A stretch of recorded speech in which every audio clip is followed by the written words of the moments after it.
You wake up every morning and look in the mirror and assume that the person staring back is the same one who went to sleep the night before. You feel a sense of continuity that stretches from your earliest childhood memory to this very moment. There is a voice in your head that narrates your life, plans your day, and worries about your future. It feels like a pilot sitting inside the cockpit of your skull, pulling the levers and steering the ship. We call this the self, the ego, or the soul. It feels permanent, solid, and separate from everything else in the universe. But this feeling is the single greatest deception in human experience. It is a necessary trick played by your biology to keep you alive. Yet it is also the primary source of your anxiety and dissatisfaction. We spend our entire lives trying to please, protect, and promote this self, only to find that it is as graspable as smoke. To find true strength and stability, we must do something radical and terrifying. We must look directly at this pilot and realize that the seat has been empty all along. To understand why we suffer, we have to go back to the very beginning of our biological history. Imagine for a moment that you are an organism evolving in a dangerous and unpredictable world millions of years ago. Your primary directive is not to be happy, peaceful, or wise. Your primary directive is to survive long enough to pass on your genes to the next generation. To do this, nature endowed you with a nervous system designed to detect threats and seek rewards. But a complex nervous system needs a focal point to organize all this incoming data. It needs a center of gravity to decide whether to run from a predator or chase after prey. Evolutionary psychology suggests that the self is essentially a user interface for the body. It is a simplified map that the brain creates to manage the chaotic interactions between the organism and the environment. It bundles your hunger, your fear, your memories, and your desires into a single package labeled me. This package feels solid because it has to feel solid. If you did not feel like a unified entity, you might not care enough to protect your body from harm. This is where the Buddha enters the picture, not as a god or a mystic, but as the world's first and perhaps greatest psychologist. He sat down and observed the operations of his own mind with the precision of a scientist looking through a microscope. What he found was shocking because it contradicted everything our survival instincts tell us. He looked for the soul, but he could not find it. He looked for the unchanging self, but he found only a rushing river of changing processes. The Buddha identified 5 changing elements that we mistake for a permanent self. First is the physical body, which is constantly aging, shedding cells, and transforming. Second are feelings, the raw sensations of pleasant, unpleasant, or neutral that flash and vanish. Third is perception, the act of recognizing and labeling the world around us. Fourth are mental formations, which are our habits, impulses, and decisions. Fifth is consciousness, the basic awareness that lights up the other 4. He saw that these 5 heaps are always in motion and never stay the same for 2 consecutive seconds. We are like a whirlpool in a stream. A whirlpool looks like a distinct object with a definite shape and location. You can point to it and say that is a whirlpool. But if you take away the water, the current, and the riverbed, the whirlpool disappears. It has no independent existence because it is just a pattern of movement. We are exactly the same. We are a pattern of biological and psychological movement that we mistake for a solid thing. The problem arises because our biology demands permanence in a universe that only offers change. We try to freeze the whirlpool. We want our bodies to stay young, our relationships to stay exciting, and our status to remain high. We cling to the idea of who we are, and when reality inevitably shifts, we shatter. This is the root of suffering.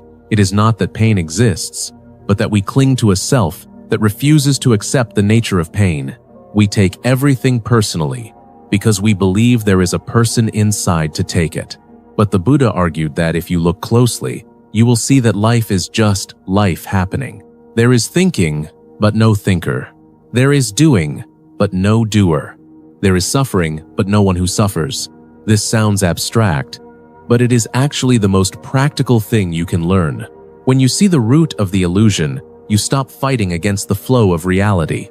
Let us analyze this illusion by looking at your direct experience right now. Do not think about the past or the future, but focus only on this exact second.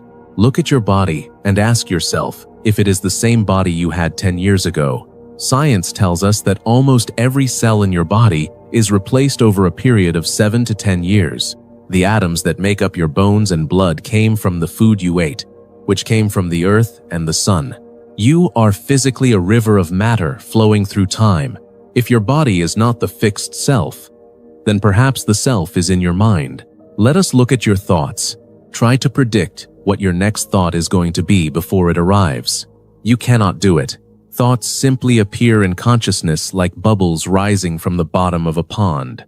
They pop into existence, stay for a moment, and then burst. You do not choose to be angry, sad, or distracted. These states arise due to causes and conditions that are largely outside of your control. If you cannot control your thoughts, and you do not know what you will think next, how can you claim to be the thinker? The Buddha used the method of dissection to break down this illusion. He invited us to take apart the chariot to see if we can find the essence of the chariot. Is the axle the chariot? No. Are the wheels the chariot? No. Is the frame the chariot? No. If you pile all the parts together, do you have a chariot? Only if they are assembled in a specific way. The word chariot is just a convenient label we use to describe a temporary arrangement of parts. In the same way, the word I is a convenient label for a temporary arrangement of body, feelings, perceptions, habits, and consciousness. When we understand this, we begin to see why we feel so much anxiety. We are trying to defend a fortress that is made of clouds. We spend our energy building walls around our ego to protect it from insults, failure, and criticism. But the ego is just a story we tell ourselves. It is a narrative constructed by the left hemisphere of the brain to make sense of the past. You remember being a child, a student, a partner, or an employee. These memories are stitched together to create the feeling of a continuous character. But memory is notoriously unreliable and is rewritten every time we access it. So the self you are defending is a fiction based on faulty data. The analysis goes deeper when we look at our emotional reactions. When someone cuts you off in traffic, a surge of anger rises. The story begins instantly. He disrespected me. I am important. I will not let him get away with this. The biological machinery of fight or flight kicks in. But if you apply the Buddha's analysis, what is actually happening? There is a visual perception of a car. There is a physical sensation of adrenaline. There is a mental formation of aggression. There is consciousness aware of all this. None of these things is you. They are impersonal, natural phenomena, just like a storm passing through a valley.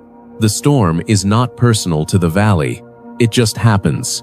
When you identify with the anger, you become the anger, and you suffer. When you see the anger as a passing cloud, you remain the vast sky behind it. This is the beginning of true freedom. It is not about getting rid of the self, because you cannot get rid of something that never existed in the first place. It is about seeing through the optical illusion. It is about realizing that the cage you feel trapped in has no bars and no lock. You are trapped only by your belief in the solid reality of the one who is trapped. By analyzing the components of your experience, you dismantle the machinery of suffering piece by piece. You stop taking your own mind so seriously. You begin to laugh at the absurdity of your own ego. You realize that you are not the small, fearful character in the movie, but the screen on which the movie is playing. The screen is never burned by the fire in the movie. The screen is never wet by the water in the movie. This shift in perspective is what the Buddha called right view. It is the first step on the path to an unshakable mind. It requires courage to look this deeply, because it means letting go of the most familiar thing you know. But what you lose in illusion, you gain in reality. Now, we must turn this analytical lens onto the concrete reality of your daily life to see where the friction really lies. We need to examine the high cost of maintaining this illusion of a separate self in a world that fundamentally connects everything. Consider the sheer amount of energy you consume every day just trying to manage your self-image. You walk into a meeting at work, and immediately a subtle radar turns on in your brain. You scan the room to see who holds the power, who is listening to you, and who might be judging you. If someone interrupts you, a sharp spike of defensiveness shoots through your chest. Why does that interruption hurt? It hurts because your ego interprets the interruption as a reduction of your existence. It feels like a small death. But if you critically reflect on the situation, you realize that the interruption was just sound waves and a lack of social grace. It had no power to harm you until you claimed it as your own personal tragedy. This is where critical thinking meets spiritual practice. We often believe that ambition and drive require a massive ego to fuel them. We think that if we do not take ourselves seriously, we will become passive and lazy. But look at the evidence from your own experience. When are you at your absolute best? It is not when you are worrying about how you look or whether you will succeed. You are at your best when you are in a state of flow. In flow, the sense of self completely disappears. The musician becomes the music, the runner becomes the run, and the writer becomes the words. There is no pilot in the cockpit checking the mirror. There is only pure, efficient action. The ego does not help performance. It actually hinders it by introducing anxiety and second-guessing. The illusion of the self is also the primary saboteur of our relationships. We approach others as objects that can either validate our identity or threaten it. We enter relationships with a secret contract that says, "I will love you as long as you make me feel good about myself." When the other person fails to prop up our fragile ego, we feel betrayed. We blame them for our suffering, not realizing that the suffering comes from our own demand to be the center of the universe. Evolutionary psychology explains that we are wired to care about status, because in a tribe, status meant survival. But in the modern world, this archaic mechanism drives us to madness. We compare our behind-the-scenes reality with everyone else's highlight reel. We feel inadequate, not because we lack anything essential, but because the story of who we should be is always one step ahead of who we are. Critical reflection demands that we question the validity of this story. If the self is just a construct, then the inadequacy of the self is also a construct. You are suffering over a fictional character in a novel that you are writing yourself. The Buddha invited us to step out of the novel. He did not ask us to stop living, working, or loving. He asked us to stop clinging to the result of our living, working, and loving. This is the paradox of detachment. When you stop needing the world to validate you, you are finally free to engage with the world as it actually is. You can work hard because the work itself is necessary and good, not because you need the applause. You can love someone because they are a unique expression of life, not because they belong to you. By seeing the emptiness of the self, you do not lose your life. You regain it from the clutches of fear. So how do we synthesize this understanding into a stable and unshakable way of being? We do not reject our biology or pretend we do not have a body or a personality. Instead, we change our relationship to the mechanism. We learn to inhabit two dimensions simultaneously. On one level, you play the role of the person you are. You answer to your name, you pay your bills, and you honor your commitments. You respect the social contract and use your ego as a functional tool, much like you use a smartphone. But on a deeper level, you know that the smartphone is not you. You cultivate a background awareness that remains wide open and silent. This is the practice of mindfulness, not as a relaxation technique, but as a weapon of clarity. When a storm of anxiety hits, you do not try to fight it or suppress it. You simply watch it. You say to yourself, "There is anxiety here, but there is no anxious person." You watch the physical sensations rise, crest, and fall away. By refusing to identify with the emotion, you starve it of the fuel it needs to grow. This builds an inner strength that is completely different from the rigid toughness we usually admire. Rigid strength is brittle and eventually cracks under pressure. The strength of no self is like water. You can strike water with a hammer, but you cannot hurt it. It yields, flows around the obstacle, and returns to its level. This is the state of mind the Buddha pointed toward. It is a mind that is flexible, responsive, and unburdened by the heavy armor of self-importance. Applying this to your daily life transforms the mundane into the profound.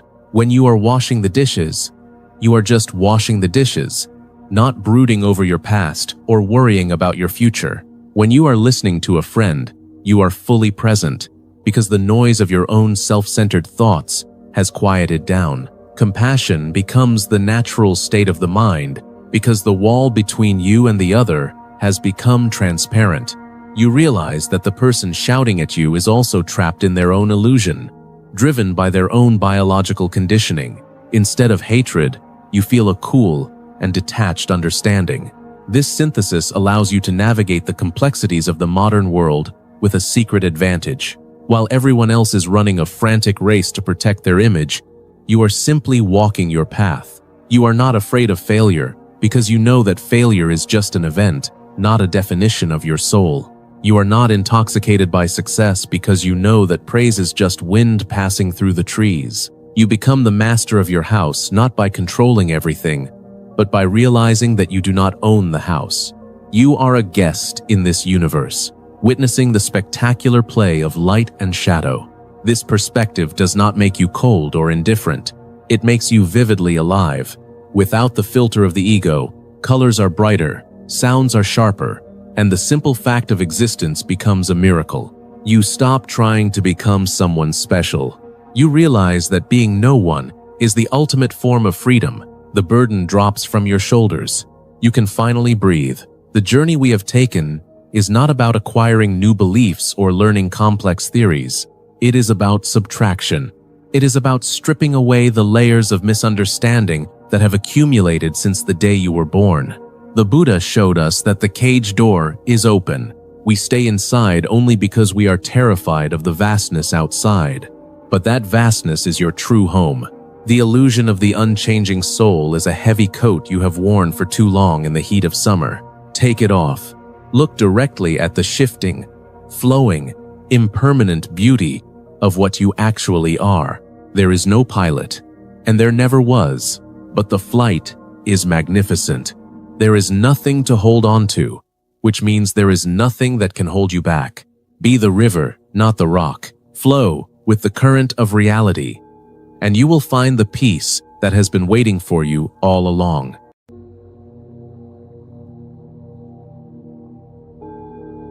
You wake up every morning and feel like the captain of a ship. You believe there is a pilot behind your eyes who makes decisions and controls your destiny. This is the most persistent and convincing illusion you will ever face. We walk through our days convinced that we are solid and separate entities. We feel distinct from the world around us and separate from the people we meet. But if you look closely at this feeling of selfhood, you begin to see cracks in the foundation. The anxiety you feel is not a malfunction but a signal from a deeper misunderstanding. We are trapped in a cycle of chasing pleasure and running from pain because we think there is a someone who needs to be satisfied. Today we are going to look behind the curtain of your own mind. We are going to combine ancient wisdom with modern science to dismantle the ghost in the machine. We are not here to comfort your ego but to investigate whether it actually exists. This is an invitation to look directly at what you are. To understand why you suffer, you must first understand what built you. You are not an angel who fell from the sky, but a biological organism rising from the dirt. Your brain was designed by natural selection over millions of years. It was not designed to see the truth, and it was certainly not designed to be happy. It was designed to survive and pass on genetic material to the next generation. This is the fundamental conflict at the root of your existence. Evolutionary psychology tells us that our minds are composed of various modules that often conflict with one another. You have a module that wants to eat high-calorie foods to prevent starvation. You have another module that wants to look attractive to find a mate. These two drives fight, and you feel the tension as an internal struggle. You think you are the one struggling. But really, you are just the space where these biological programs collide. The Buddha saw this turmoil 25 centuries ago, though he used different language. He saw that human beings are driven by craving and aversion, We crave what feels good because for our ancestors, feeling good usually meant survival. Sugar tasted good because it was rare energy. Sex felt good because it meant reproduction. Social status felt good because it meant protection from the tribe. But in the modern world, these ancient drives have become traps. We have infinite sugar, infinite distraction, and infinite ways to compare our status. The mechanism that was meant to keep us alive is now driving us insane. This is why you can have everything you need and still feel a deep sense of lack. The system is designed to keep you dissatisfied so that you keep striving. If our ancestors had been perfectly content sitting under a tree, they would have been eaten by predators. Anxiety was a survival advantage. Dissatisfaction was fuel for progress. But you are not just a survival machine. You are a conscious being capable of realizing this trap. The problem is that we take these biological signals personally. When loneliness arises, we think something is wrong with us. In reality, loneliness is just a chemical signal suggesting we reconnect with our tribe for safety. When anger arises, we think we are righteous.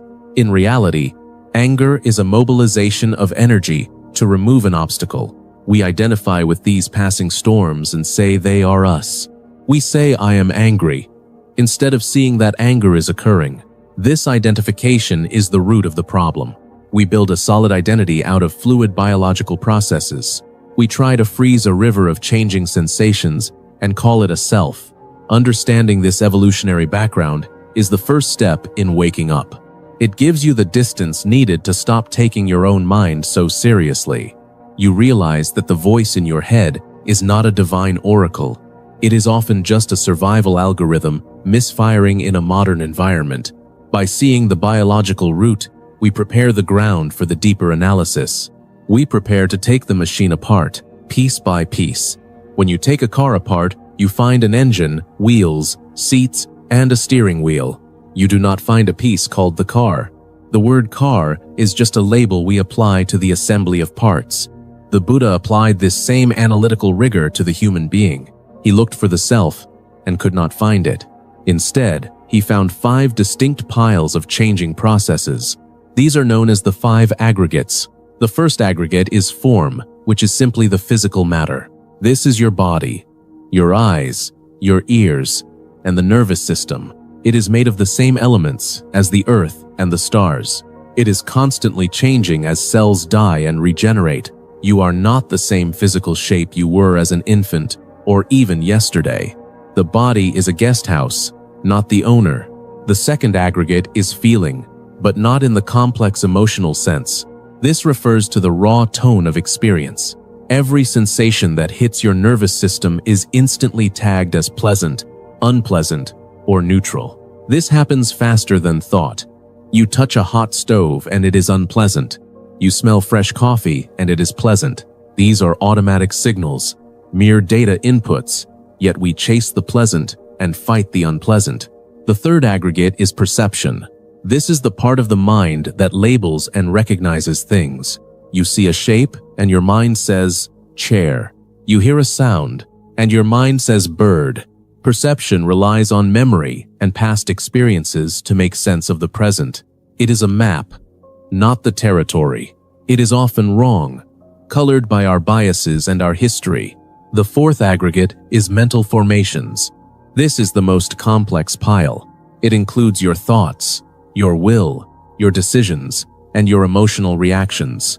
It is the storyteller in your head that narrates your life. It creates the narrative of why you did what you did. This is where the illusion of free will is most strong. But if you watch closely, thoughts arise on their own. You do not choose your next thought any more than you choose what you hear. Thoughts appear, stay for a moment, and vanish. The fifth aggregate is consciousness. This is simply the light of awareness. It is the bare fact of knowing. It is like the screen on which a movie is projected. The screen is not the movie. Consciousness lights up the other aggregates, but it is not a person. When you look at these 5 piles, you have to ask a hard question. Where is the you in all of this? Are you the body that is aging and changing? Are you the feelings that come and go like the weather? Are you the perceptions that are often mistaken? Are you the thoughts that chatter endlessly without your permission that watches it all happen? When you look for a solid, permanent center, you find only empty space. There is no little man inside the brain pulling the levers. There is only a stream of processes flowing together. Suffering arises because we cling to these aggregates as if they were us. We try to hold on to a pleasant feeling, but it fades. We try to push away an unpleasant thought, but it persists. We are trying to control a storm with our bare hands. Seeing the aggregates clearly is not about denying your existence. It is about seeing the nature of your existence correctly. It is a shift from being the character in the movie to watching the screen. This analysis allows you to step back from the drama. When depression visits, you can see it as a mental formation and a feeling tone. You do not have to become the depression. When pain visits, you can see it as a sensation in the form aggregate. You do not have to add the story of suffering on top of it. This is the beginning of true freedom. It is the realization that the cage you are in is made of smoke. You might feel a strong resistance rising up right now. You are asking who is listening to these words if there is no self. This is a valid and crucial question to ask. The mind recoils because it feels like a death threat to the ego, but let us use our critical thinking to examine this resistance. Modern psychology calls this the user illusion. Think of the desktop interface on your computer screen. You see a folder icon and you move it to the trash bin. In reality, there is no folder, and there is no trash bin inside the computer. There are only zeros and ones shifting in the electrical circuits. The interface is a useful fiction designed to help you operate the machine. The self is exactly like that user interface. It is a simplified representation of complex internal data. It allows you to communicate with others and navigate the social world. The problem arises when you believe the icon is the reality. Neuroscience has shown that our conscious decisions often happen after the brain has already acted. There is a delay between the biological impulse and the thought that claims it. Your hand reaches for the cup, and a split second later, your mind says, "I chose to drink." The mind is a press secretary, taking credit for the president's decisions. It creates a coherent story out of chaotic events to make you feel in control. This is not a conspiracy theory. It is the mechanism of human cognition. When you accept this, you stop blaming yourself for every intrusive thought. You realize that you are the space where thoughts happen, not the thinker of them. Consider the concept of flow states in sports or art. When a musician is playing perfectly, there is no self involved. There is only the music, the instrument, and the action. If the musician starts thinking about how good they are, the flow is broken and they make a mistake. The self is actually an obstruction to high performance. It consumes energy by constantly checking its status and reputation. When you drop the self, you become lighter and more efficient. We must also look at the logic of control. If you were truly the master of your mind, you would never be anxious. You would simply command the anxiety to stop, and it would obey. You would command your focus to stay on your work, and it would never wander. But you cannot do this because you are not the monarch of this kingdom. You are experiencing the weather of the mind. You are not the weather god. This realization is not meant to make you feel helpless. It is meant to align your understanding with reality. When you stop fighting reality, you gain a different kind of power. You gain the power of the observer who does not get swept away by the flood. You stop taking the fluctuations of your biochemistry personally. You begin to treat your own mind with the curiosity of a scientist. You ask, why is anger arising now? Instead of saying, I am an angry person. This shift from identification to investigation is the essence of critical reflection. It turns the lights on in the basement of the subconscious. It allows you to see that the monsters are just shadows cast by old habits. So how do we live in a world of taxes and deadlines without a self? We do not become vegetables or nihilists. We actually function better. When the ego is removed from the equation, clarity remains. Imagine a difficult situation at work where a colleague criticizes your project. Usually, the ego flares up like a defense system. You feel attacked. Your heart rate rises, and you prepare a counterattack. You are defending an imaginary fortress. But with this new understanding, you see the situation differently. You see sound waves hitting an ear and meaning being deciphered by a brain. You see that the colleague is also a collection of aggregates driven by their own pressures. Their aggression is not about you. It is a discharge of their internal tension. Because there is no target for the arrow to hit, the suffering does not land. You can listen to the feedback objectively and decide if it is useful. You respond with logic and reason rather than defensive emotion. This is the practical power of selflessness.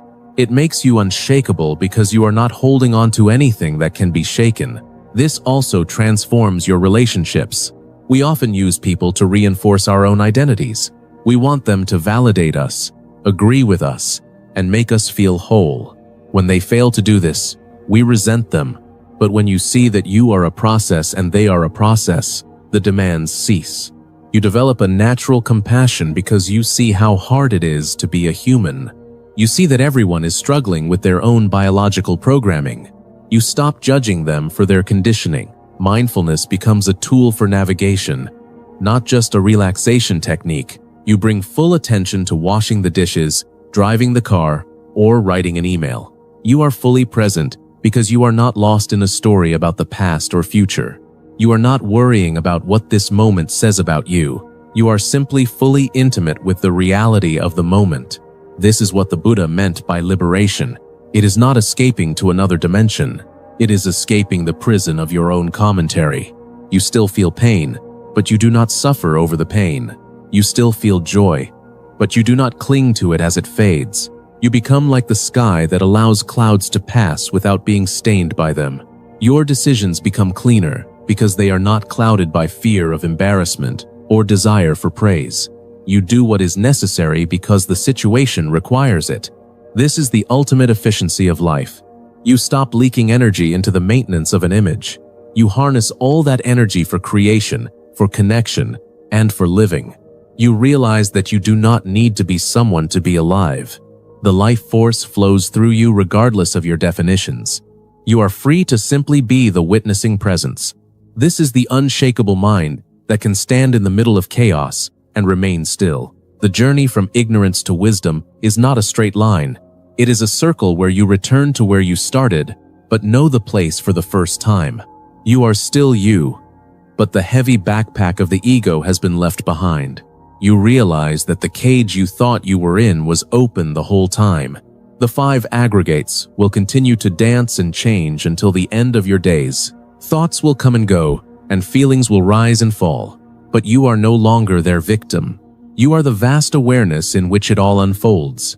Look directly at your experience right now. There is seeing, there is hearing, and there is knowing. That is enough. That has always been enough. Walk forward into your life with lighter steps. The illusion is over, and the reality is waiting.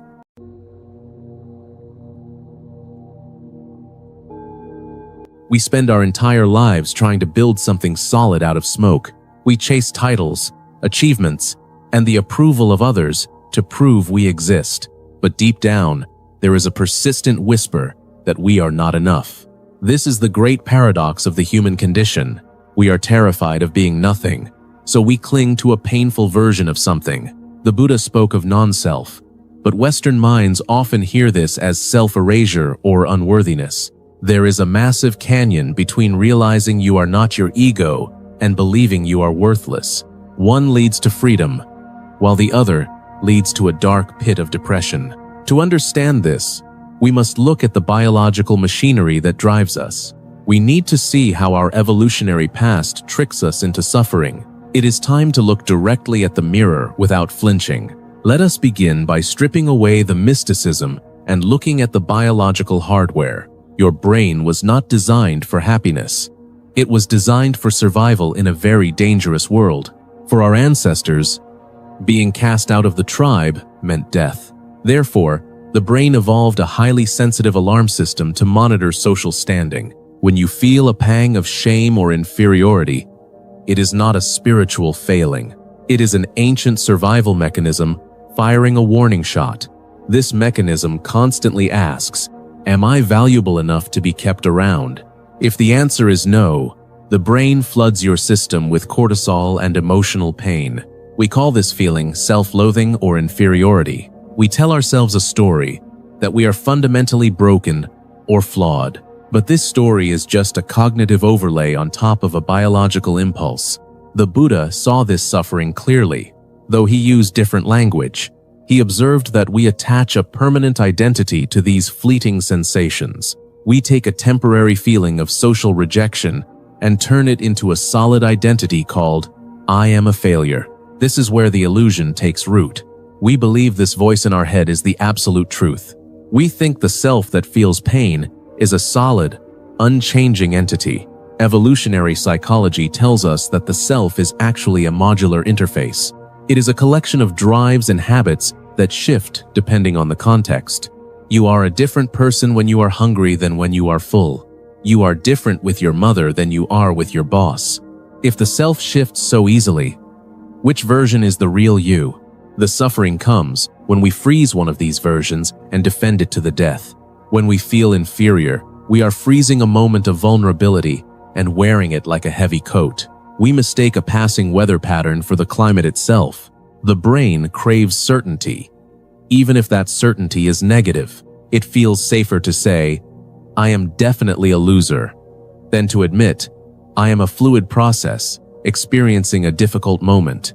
This desire for a solid label is the trap. We build a cage out of our insecurities and lock ourselves inside. We think we are protecting ourselves, but we are actually cutting off the flow of life. The root of the problem is not that you are inadequate. The root is the belief that there is a permanent you that needs to be adequate. We are trying to polish a reflection in the water, while the water is turbulent. The harder we try to fix the self, the more we disturb the water. We end up in a cycle of self-improvement that creates more anxiety. We think if we just achieve one more thing, the feeling of lack will disappear. But the goalpost always moves because the mechanism is designed to never be satisfied. Evolution does not care if you are content. It only cares that you keep striving and competing. So we run on a treadmill of validation, chasing a ghost. We confuse the survival drive with the truth of our existence. To step off this treadmill, we must first understand that the machine is running on autopilot. You are not the machine. You are the awareness that can watch the machine spin. Now we must make a critical distinction that often confuses the modern mind. There is a vast difference between thinking you are nothing and realizing there is no self. Self-loathing is actually a form of extreme narcissism. This may sound harsh, but let us examine it closely with reason. When you hate yourself, you are entirely focused on yourself. Your mind is obsessed with your flaws, your mistakes, and your shortcomings. You are the main character in a tragedy of your own making. The ego is just as present in self-hatred as it is in arrogance. The arrogant man says, "Look how great I am." The self-loathing man says, "Look how terrible I am." Both are trapped in the illusion of the I. Both are attributing a solid, heavy importance to a temporary bundle of thoughts. The Buddha taught the concept of non-self to break this obsession. Non-self does not mean you do not exist physically or experientially. It means you are not a static noun, but rather a flowing verb. Imagine a whirlpool in a river. The whirlpool is real. You can see it and touch it. But if you try to grab the whirlpool and put it in a bucket, you only get water. The whirlpool is a pattern, not an object. You are like that whirlpool. You are a pattern of energy, thoughts, and biology that is constantly changing. When you see yourself as a pattern, the heaviness of inferiority begins to lift. A pattern cannot be inferior or superior. It just is. Inferiority requires a comparison between two solid objects. It requires you to say, this object is smaller than that object. But if you are a flowing process, comparison becomes impossible and absurd. How can you compare a cloud from one moment to the next? The teaching of non-self is not a command to destroy yourself. It is an invitation to put down the heavy burden of maintaining a character. Think of how much energy you consume trying to defend your image. Think of the exhaustion that comes from constantly evaluating your worth. When you realize the self is a mental construct, you can stop taking it so seriously. You can see a mistake as a simple data point, not a definition of your soul. You can feel rejection as a biological sensation, not a verdict on your existence. This is where true strength comes from. It is not the strength of a stone wall that resists impact. It is the strength of the wind that cannot be broken because it offers no resistance. When you stop defending the ego, you become unassailable. People can insult your image, but they cannot hit what is not there. Self-loathing is a heavy anchor that keeps you stuck in the mud. Non-self is the act of cutting the chain and letting the boat float. We often fear that without a strong self, we will become passive or weak. We worry that if we do not judge ourselves, we will never improve. This is a misunderstanding of how the mind works. Clarity leads to better action than judgment does. When you are not drowning in shame, you can see the situation clearly. You can see what needs to be done and do it without the emotional drama. Action becomes lighter, faster, and more precise. The illusion of the self is a filter that distorts reality. It makes everything about you. When it rains, the ego thinks the sky is trying to ruin its day. When you remove the self from the center, it is just raining. This shift in perspective is the antidote to the poison of inferiority. It is not about building a bigger ego to fight the small one. It is about realizing the game was rigged from the start. Let us now turn the lens of critical thought onto the world we inhabit today. We are living through a massive mismatch between our biology and our environment. Our brains evolved in small tribes of no more than 150 people. In that context, social comparison was a manageable survival tool. You only had to be a decent hunter or gatherer compared to a few dozen others. Today, we carry a device in our pockets that connects us to billions of people. We are constantly flooded with the highlight reels of the most beautiful and successful humans on Earth. This hyperconnectivity hijacks the ancient machinery of the brain. The alarm system that warns of low status is now firing continuously. It is no wonder that anxiety and depression are reaching epidemic levels. We are feeding a Stone Age brain with a digital diet it cannot digest. Critical reflection requires us to question the structures that profit from our pain. Look closely at the economy of attention and consumption. Entire industries are built on the foundation of your insecurity. They sell you products to fix flaws that do not actually exist. They tell you that you need a better body, a better career, and a better life to be valid. If you were truly content with the nature of non-self, the economy would suffer. A person who does not feel the whole of inferiority has no need to fill it with status symbols. Therefore, the society constantly reinforces the illusion of the solid, deficient self. We must also critique the modern obsession with self-esteem. For decades, psychology told us to build up our self-esteem to be happy. But self-esteem is often just a trap of positive judgment. It is the flip side of the same coin as self-loathing. To have high self-esteem, you must constantly prove you are above average. You must maintain a narrative of victory. This creates a fragile narcissism that shatters the moment you fail. The Buddhist perspective offers a radical alternative to this game. It suggests we step out of the rating system entirely. Instead of trying to be a high-value self, we investigate the nature of value itself. We see that value is a mental construct, not an inherent property of the universe. A tree does not have value until a human looks at it and thinks of lumber. You do not have a rating until you impose one upon yourself. When we analyze our thoughts, we see they are often just automatic secretions. Your heart pumps blood, your stomach digests food, and your brain secretes thoughts. You are not the blood, you are not the digestion, and you are not the thoughts. Most of the inner critic is just noise from a neural circuit trying to solve a problem. It is trying to keep you safe by predicting threats and failures. But because we identify with the voice, we take its warnings as absolute facts. We say, "I am worthless," instead of saying, "My brain is generating a thought about worth." This small linguistic shift creates a massive amount of space. It allows us to view our own psychology with the detachment of a scientist. We can observe the data without becoming the data. We can see the evolutionary drive for status without becoming a slave to it. This is the essence of critical reflection. It is the refusal to accept the biological impulses and social conditioning as the final truth. It is the courage to ask who is suffering, and finding no one there but a shadow. We must now synthesize this understanding into a practical way of living. Understanding the theory of non-self is useless if it stays in the intellectual realm. We must bring it down into the blood and the bone of daily life. The goal is not to annihilate the personality or become a robot. We still need a functional self to navigate the world. You need an ego to answer to your name, to drive a car, and to pay your taxes. The synthesis lies in distinguishing between the functional self and the psychological self. The functional self is a tool, like a hammer or a pen. We pick it up when we need to interact with the world, and we put it down when we are done.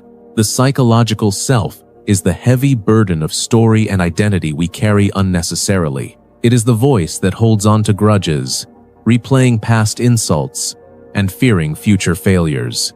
True inner strength comes from traveling light. When you are at work, you use the functional self to solve problems and collaborate, but you do not attach your worth to the outcome of the project.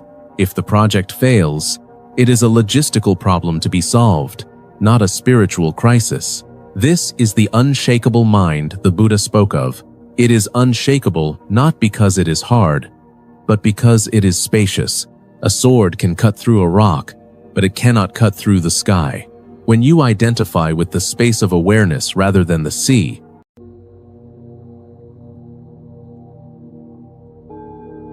have you ever noticed that the tighter you try to hold on to something, the faster it seems to slip through your fingers? This is not a coincidence. It is a fundamental law of our inner world. We spend our lives building, polishing, and defending a fortress we call the self. We believe this fortress keeps us safe, that it defines who we are. But what if the fortress itself is the prison? What if the constant effort to maintain its walls is the very source of our exhaustion, our anxiety, and our deepest suffering? The ancient teachings of the Buddha were not about religion in the way we often think of it. They were a profound psychological investigation into this one central problem. The Buddha's core insight, the one that has echoed for more than 2,500 years, is that our suffering arises from a fundamental misunderstanding of who and what we are. He proposed that our clinging to a fixed, permanent self is the root of our discontent. Now, this can sound abstract, even frightening. No self? Am I not here? But let's look at this through the lens of modern science, specifically evolutionary psychology. Our brain is a survival machine. For hundreds of thousands of years, it has been wired with one primary directive: keep the body alive. To do this effectively, it developed a brilliant software, a user interface we call the ego, or the self. This internal narrator creates a story, a continuous thread of I, me, and mine. This was essential for survival. It allowed us to distinguish our body from a predator, our food from someone else's, our tribe from a rival's. It created a center of gravity that helped us navigate a dangerous world. The problem is, this software is now running on outdated hardware in a completely new environment. The survival tool has become the source of our deepest neuroses. We no longer just use this self to find food. We use it to build an identity, an image we project to the world. We cling to our opinions, our beliefs, our titles, our memories, as if they were solid, unchanging things. We believe the story of me is who we truly are. But this story is just a collection of thoughts, feelings, and sensations, constantly shifting, constantly in flux.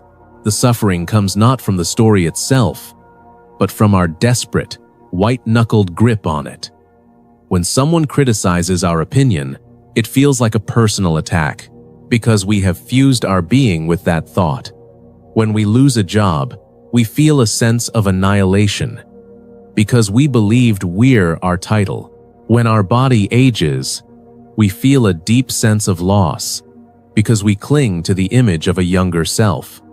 This is the friction, the constant, grinding tension of a mind at war with reality. The Buddha wasn't asking us to destroy ourselves.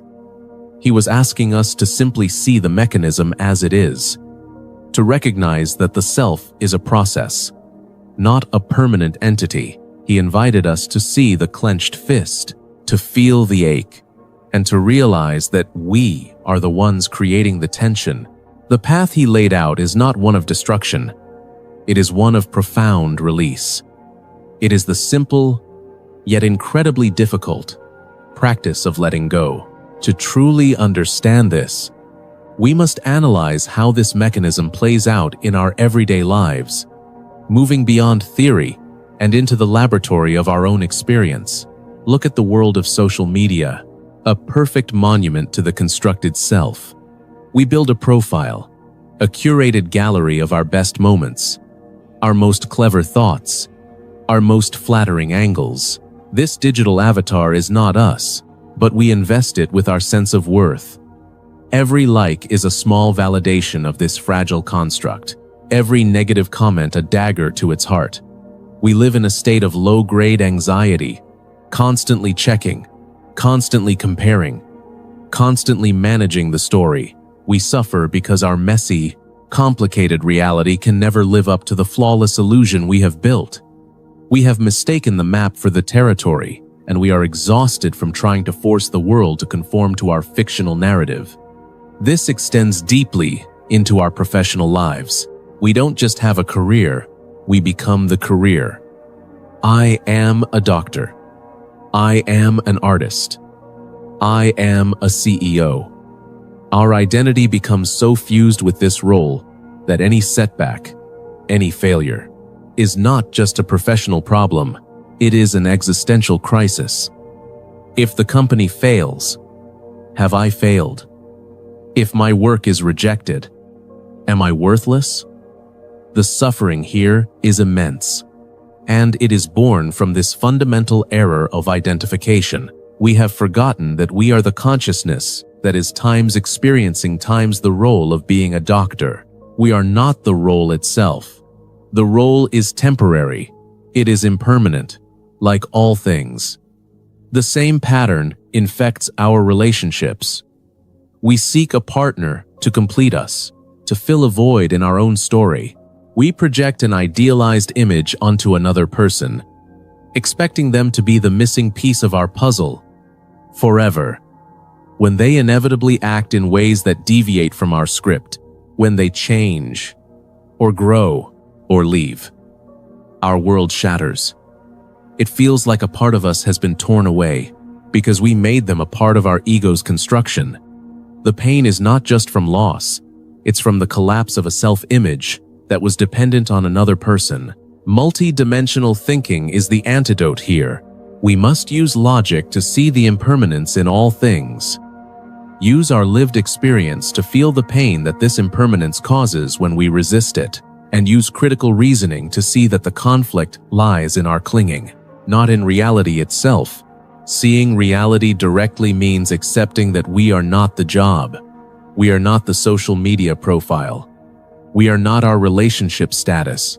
We are the awareness in which all of these experiences arise and pass away.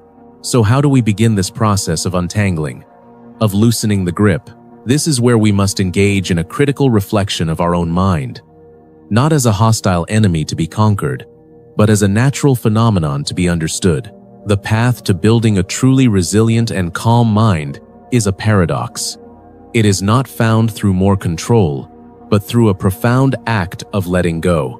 Cultivating inner strength means developing the capacity to sit with the full spectrum of your experience, the pleasant, the unpleasant, and the neutral, without immediately reacting, without immediately weaving it into the story of me. This is the essence of applied mindfulness.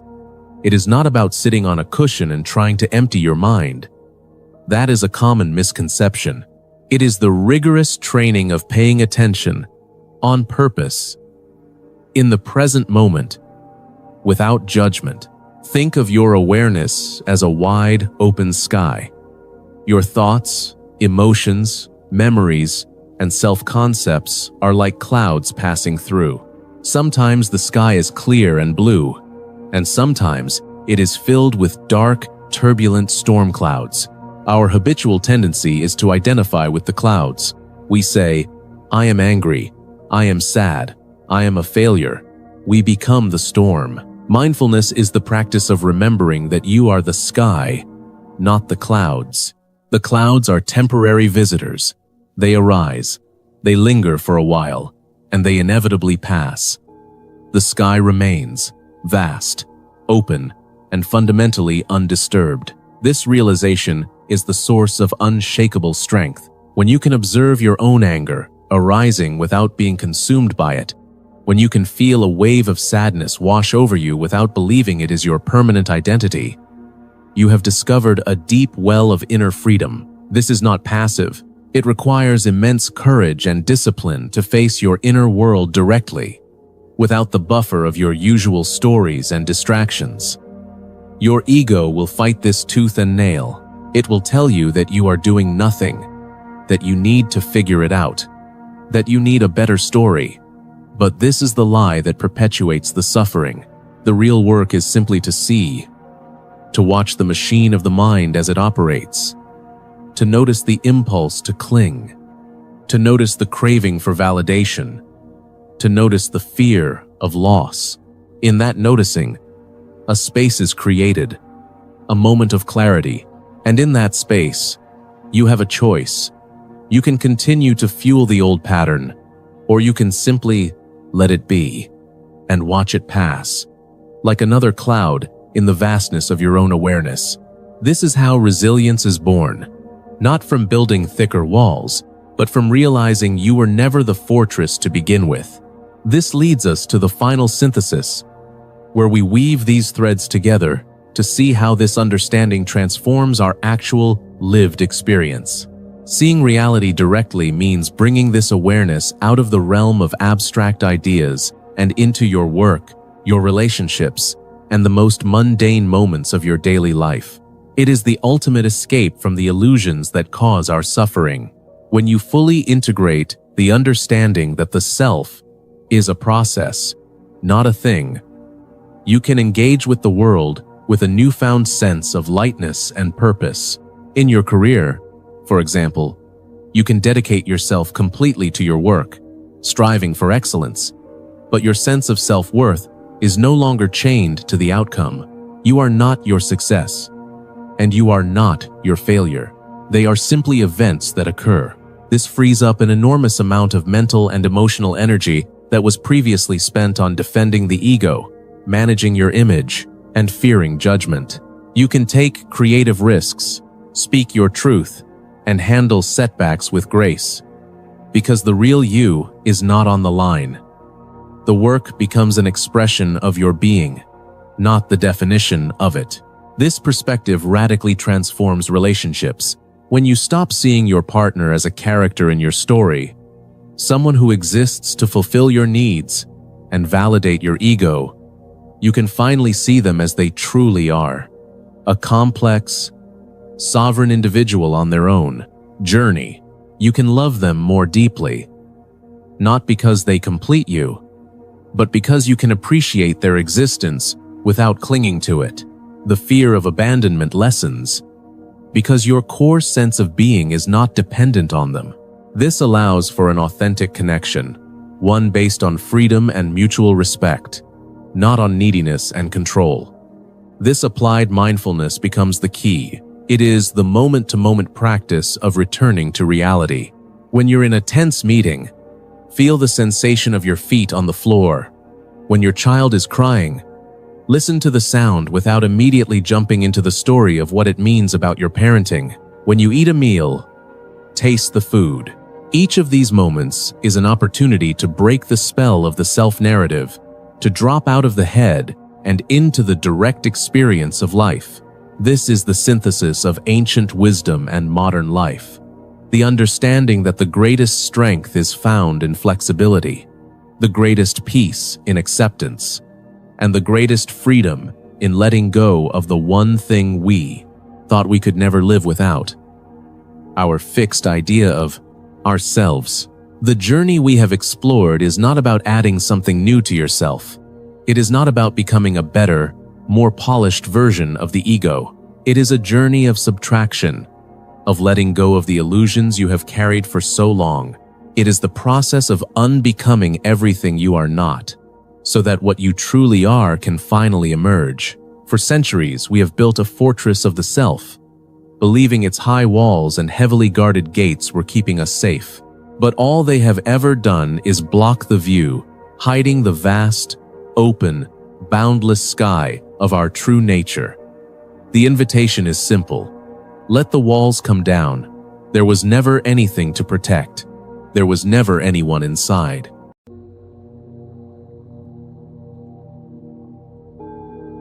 We spend our entire lives trying to protect something that does not actually exist, and in that frantic protection, we lose the very peace we are searching for. It is a strange paradox to realize that the more you try to be someone, the more you suffer from the weight of that identity. We are taught from birth to build a castle around the ego, to defend its borders and polish its image. Yet the walls we build are the very things that keep us trapped.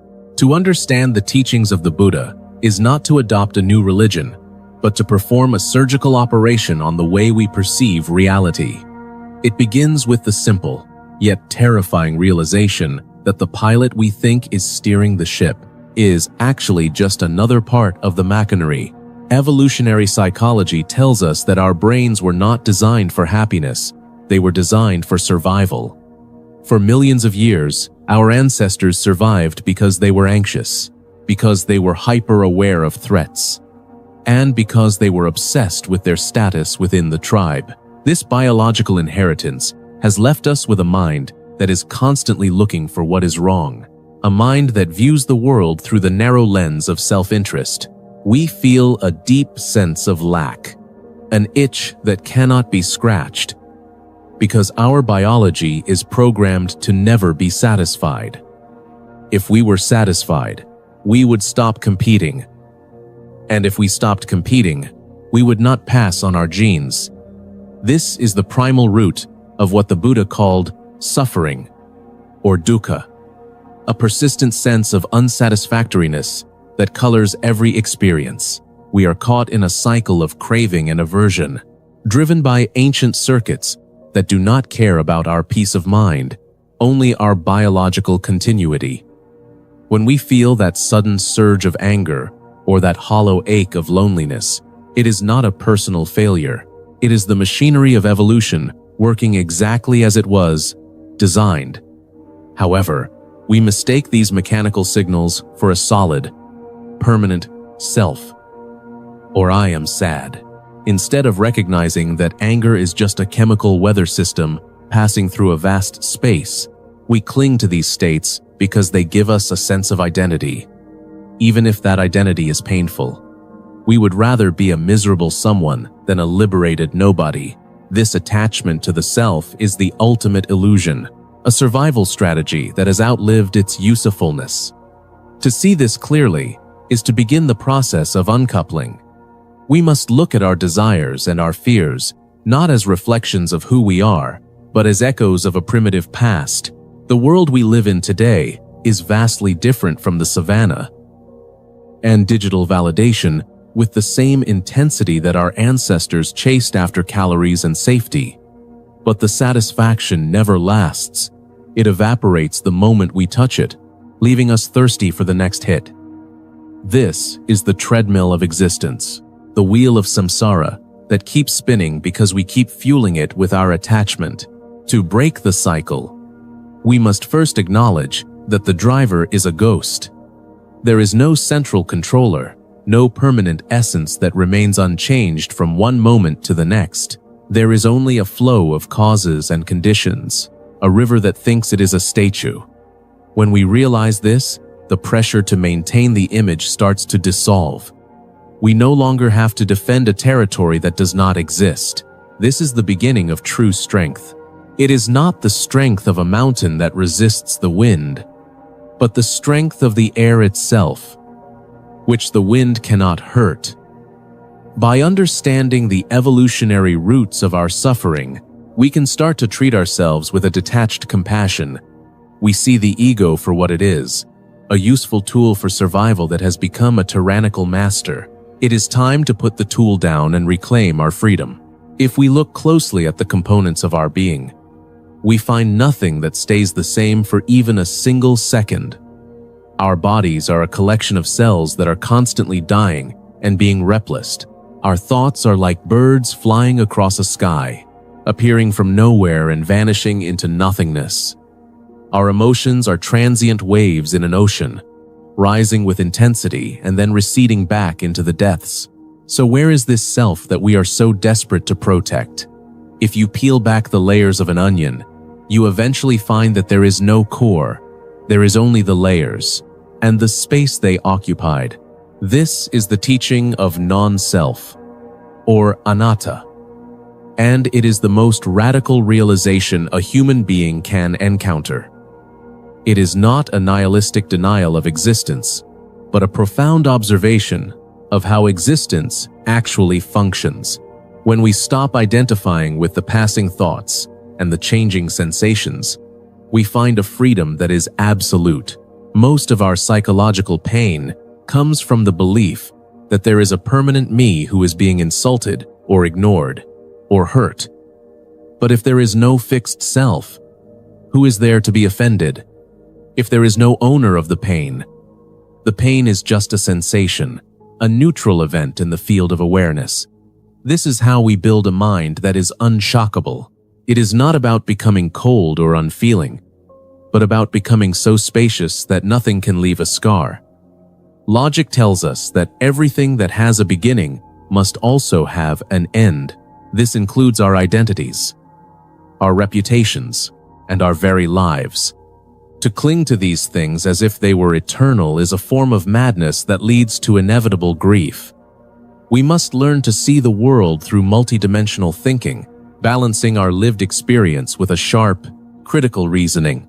We experience the world as a person, but we must understand the world as a process. When you look at a tree, you see a solid object, but if you look through the lens of science, you see a dance of atoms and energy and light. Both are true, but one is more fundamental than the other. The same is true for the human mind.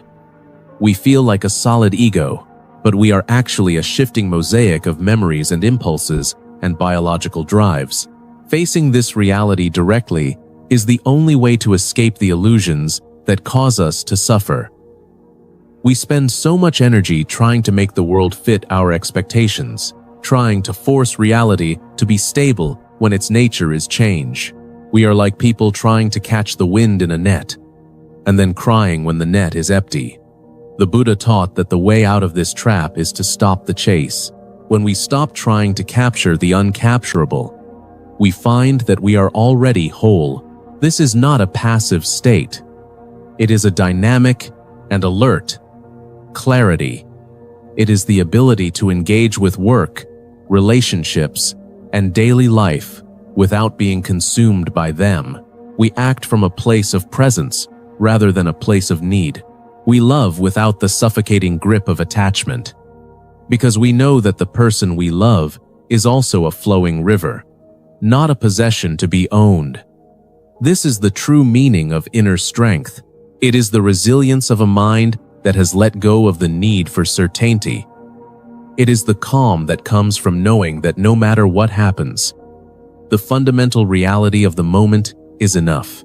We no longer need the world to be a certain way for us to be at peace. We are free because we have finally stopped lying to ourselves. To live with this understanding is to enter a state of constant critical reflection, where we no longer take our own thoughts at face value. We must treat the mind as a laboratory, observing the reactions and the chemicals and the stories it produces without being swept away by the turbulence. This is the essence of applied mindfulness, which is not a relaxation technique, but a form of mental rebellion. It is the refusal to be a slave to the impulses that have been hardwired into our brains over millions of years of evolution. When we feel the heat of anger or the cold grip of fear, we do not have to act. We can simply watch the sensation arise, peak, and pass away, like a storm moving across a vast landscape. This creates a gap between the stimulus and our response, and in that tiny gap lies our entire freedom. If you can observe a thought, then you are not that thought. If you can observe a feeling, you are not that feeling. You are the awareness in which these things, OCCUR. This simple logical deduction is the key to dismantling the ego and its endless demands. We start to see that the self is not a noun. It is a verb. It is something we are doing, not something we are. We are selfing, moment by moment, constructing a story that we then feel obligated to defend. But when we stop the construction, the burden lifts. This is where logic meets lived experience, in a way that is truly transformative. We see the world as it is, rather than how we want it to be, or how we fear it might be. Most of our anxiety is caused by our resistance to the truth of impermanence. We want things to stay the same. We want people to love us forever. And we want our bodies to never age. But the universe is a river of constant flux. To resist this flow is like trying to hold back the tide with a plastic bucket. It is exhausting, and it is doomed to failure. When we align our thinking with the reality of change, we develop a resilience that is truly unshakable. We stop being surprised by the presence of difficulty, and we stop being devastated by the loss of things that were never truly ours. This is not a cold or detached way of living. It is actually the birth of true compassion.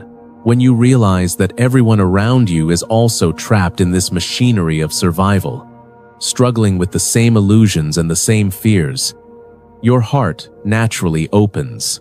You see their aggression as a sign of their suffering, and their vanity as a sign of their insecurity. You no longer need to judge or compete, because you see that we are all in the same leaky boat. This clarity allows you to bring a calm presence into your work, your relationships, and your daily life.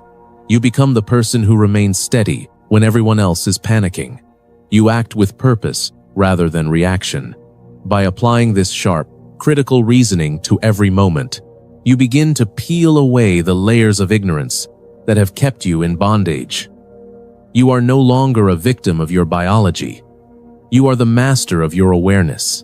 This brings us to the ultimate synthesis of logic and lived experience, where the philosophy of the Buddha and the insights of psychology meet in a single point of absolute clarity. The realization of non-self is not an endpoint, but a new way of being. It is the attainment of a freedom that the world can neither give nor take. When you no longer have a self to protect, you are finally free to live fully. You can engage with the world with a sense of playfulness, knowing that the stakes are not as high as your ego once claimed. This is the birth of an inner strength that is rooted in the truth, rather than in a fragile image, a mind that is unshaken by praise or blame, gain or loss, success or failure. You move through life like a shadow through a forest, touching everything but clinging to nothing. This is not about escaping reality, but about facing it so directly that the illusions simply melt. We escape suffering by walking straight into the heart of it and discovering that there is nobody there to suffer. This is the great secret that is hidden in plain sight. We spend our lives looking for peace in external objects, in achievements, and in the approval of others. But peace is the natural state of a mind that has stopped trying to be someone. It is the silence that remains when the noise of the ego finally subsides. In your daily life, this looks like a calm efficiency, a steady focus, and a heart that is not easily disturbed. When you are at work, you are simply the work happening, without the added pressure of your identity being on the line. When you are in a relationship, you are simply the act of loving, without the need for the other person to validate your existence. This is a multidimensional way of thinking that integrates the highest logic with the deepest empathy. You understand the mechanics of the mind, yet you remain fully present in the beauty of the moment. You see the tragedy of life, yet you are not crushed by it. You are like a mountain that remains still, even as the clouds and storms swirl around its peak. This is the absolute freedom that comes from the realization of non-self. The illusions that once caused you so much pain now seem like distant dreams. You see reality as a seamless whole, a dance of energy that is both empty and infinite. The strength you have built is not a wall. It is an openness. You are no longer afraid of the truth, because you have become the truth. This is the end of the search, and the beginning of a life lived in the light of awakening. Every breath is a reminder of this freedom. Every step is a movement in grace. You have returned to the source, and you find that you never actually left. The journey to this realization is not about adding more knowledge to your mind, but about letting go of the lies you have told yourself. It is a process of unlearning, of stripping away the false certainties that have kept you small. When you finally stand in the naked truth of your own non-existence, you will find that you have never been more alive. The world becomes vibrant and clear and deeply peaceful. You no longer need to run away from life because you have found the center that is everywhere and nowhere. Carry this clarity into your day. Let it inform every word and every action. Remember that you are not the story the world tells about you. And you are not the story you tell about yourself. You are the silent witness, the vast space, the eternal calm. Rest in that space and let the rest of the world spin on its wheel. You are finally free.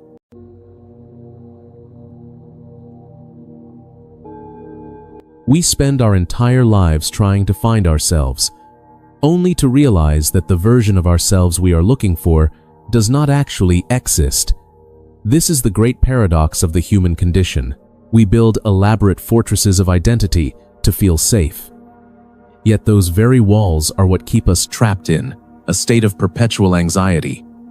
We are told to be someone, to achieve something, to stand out from the crowd. But the Buddha suggests that our greatest strength lies in the exact opposite direction. To look into the mirror and see not a fixed entity, but a flowing river, is the first step toward true freedom. Today, we are going to strip away the layers of social conditioning and biological programming to find a clarity that is both ancient and urgent for the world we live in right now. To understand why we feel a constant sense of lack, we must look back at the very machinery of our evolution. Our brains were not designed to make us happy. They were designed to keep us alive. For millions of years, our ancestors survived because they were never satisfied. They were always looking for the next meal, the next mate, the next threat on the horizon. This biological programming has created a loop of endless craving that the Buddha identified as the root of human suffering, or dukkha. In the modern world, this manifests as a relentless pursuit of status, wealth, and digital validation. Yet, we find that the more we acquire, the more empty we feel. We are running on a treadmill that was built by natural selection to ensure we never stop running. Because the moment a creature is fully satisfied, it stops competing. When we look at our lives through the lens of evolutionary psychology, we see that our anxieties are not personal failures.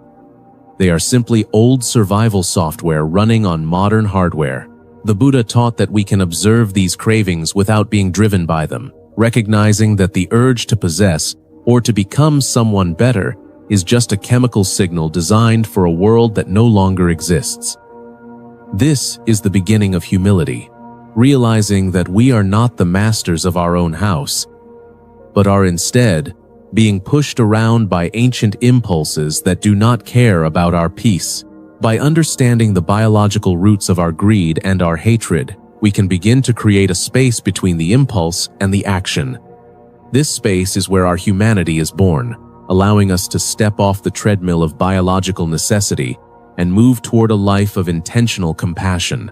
It is not about suppressing our nature. It is about seeing it so clearly that it loses its power to blind us. When we stop being slaves to our prehistoric programming, we finally gain the ability to live with a sense of quiet power.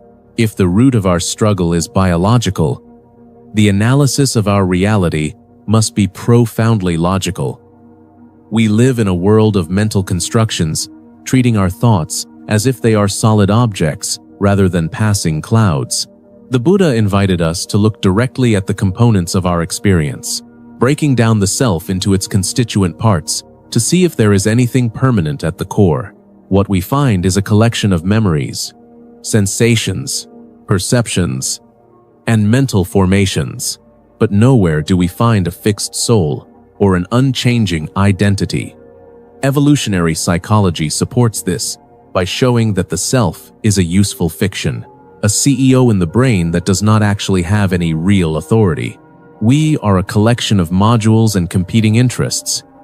Yet, we cling to the idea of a single, solid ego because it feels safer than the truth.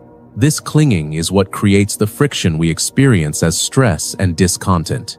When we analyze our relationships, we see that we are often not interacting with the person in front of us, but with our own projections and expectations. We want the world to be permanent and predictable, but the reality is a constant state of flux, a process of birth and decay that happens in every single moment. Facing this reality directly is not an act of cynicism. It is an act of courage. It allows us to stop fighting against the nature of the universe and start flowing with it. When we see that everything is interconnected and that nothing exists in isolation, the walls of our ego begin to crumble. We realize that our suffering is not unique, but is a shared human experience that binds us to every other living being. This realization shifts our focus from self-preservation to collective altruism. It is only by dismantling the illusion of the separate self that we can truly connect with the world. We no longer need to defend a kingdom that does not exist, and in that surrender, we find an unshakable strength. This is the clarity that allows us to work, to love, and to act without the heavy burden of our own ego. To move deeper into this understanding, we must apply a rigorous critical reflection to the way we interpret our daily experiences. Most of us go through life believing that our thoughts are an accurate reflection of reality, but in truth, our minds are more like master storytellers than objective observers.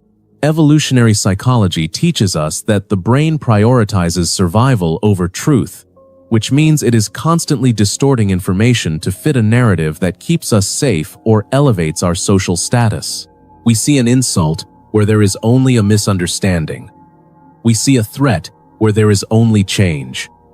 The Buddha urged his followers not to take his words on blind faith, but to test them against their own lived experience, using logic and reason as a lantern in the dark. This is a call to intellectual honesty, a demand that we stop lying to ourselves about why we do what we do. When we sit in silence and observe the flow of our thoughts, we begin to see the repetitive patterns of the ego, the way it loops back to the same grievances and the same desires. We realize that we have been living in a mental simulation of our own making. By applying critical reasoning, we can ask ourselves if our anger is truly justified, or if it is just a defense mechanism for a fragile identity that feels threatened.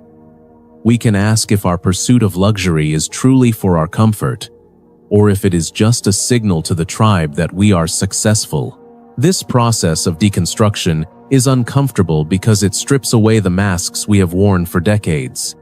But it is the only way to reach a state of genuine clarity. It requires us to look at our own flaws with the same objectivity we use to judge others, replacing self-criticism with radical awareness. When we stop being the protagonist of our own drama, we start to see the world as it actually is, not as we wish it to be. This is the foundation of a resilient mind. one that cannot be shaken by the opinions of others or the fluctuations of fortune. It is a strength built on the solid ground of reality, rather than the shifting sands of emotion. By questioning every assumption we hold about ourselves, we find the one thing that is unquestionable: the presence of awareness itself. This awareness does not judge, it does not crave. It simply observes the dance of phenomena with a quiet and steady penetration. Through this lens, we see that our problems are not obstacles to our path. They are the very material of the path. Each moment of confusion is an invitation to look closer, to peel back another layer of the illusion until nothing remains but the truth of the present moment. We no longer need to run from the truth, because we have realized that the truth is the only thing that can set us free. The final stage of this journey is the synthesis of wisdom and action, where we take these abstract concepts and weave them into the fabric of our daily lives. Mindfulness is not something that only happens on a meditation cushion. It is the clarity we bring to a difficult conversation, the patience we show in a long line at the grocery store, and the integrity we maintain when no one is watching. When we apply these principles to our work, we stop seeing our colleagues as obstacles or rivals, and start seeing them as fellow travelers who are also struggling with their own fears and deep insecurities. This shift in perspective naturally leads to a life of humility and altruism, because we no longer feel the need to dominate or prove our individual superiority. We understand that helping others is not a religious sacrifice, but the most logical way to live in an interconnected and fragile world. In our personal relationships, this synthesis allows us to love without the heavy weight of possession. We can appreciate the people in our lives for who they are, rather than for the role they play in our personal narrative. We become more resilient because our happiness is no longer tied to specific outcomes, but is rooted in our ability to remain calm and centered regardless of the external circumstances. This is the true meaning of inner strength. It is the ability to face the inevitable losses and disappointments of life without losing our sense of purpose. We see that every challenge is an opportunity to practice the very things we have learned, to test our patience, our compassion, and our deep understanding of impermanence. When we work, we do so with focus and excellence, not to feed our vanity, but to contribute something meaningful to the collective whole. Our daily routines become a form of living meditation, where every action is performed with a sense of presence and quiet grace. We are no longer trying to escape reality through spiritual fantasies or digital distractions. We are meeting reality head-on with an open heart and a sharp and disciplined mind. This is the path of the awake individual in the modern world.